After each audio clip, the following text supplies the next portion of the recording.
ተመልከቱ እቺን ጀግና የ12 ዓመት አልጄሪያዊት ታዳጊ እጅግ አስገራሚ ቪዲዮ ነው። እስከ መጨረሻው ኮፒ ሊንክ ሼር ሪፖስት ያደርጋችሁ ተከታተሉኝ። በየ24 ሰዓቱ ቁርአንን ታከትማለች። በ2022 የቁርአን ሂፍዝ ውድድር ተወዳድራ በሂፍዝ ብቃቷ ዳኞቹንና ታዳሚያን አስደምማ ነበር። ገና በ4 ዓመቷ ነበር ቁርአንን ማሐፈዝና መውደድ የጀመረችው። በ12 ዓመቷ ሙሉ ቁርአንን በቃሏ ሐፈዘች። ሱብሃንአላህ። ያለፈው ዓመት በ2024 በታንዛኒያ በተደረገው የቁርአን ውድድር ላይ አንደኛ በመውጣት አስደምማ ነበር።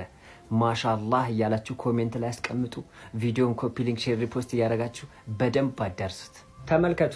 እውቅ ጋዜጠኛና ብሮድካስተር፣ በብሪታንያ ሬዲዮ ባለስልጣን ተመራማሪ፣ ዓለም አቀፍ ዜና አቅራቢ፣ ዓለም አቀፍ ዝግጅት አቅራቢና ዘጋቢ ፊልም ሰሪ። ሱብሃንአላህ።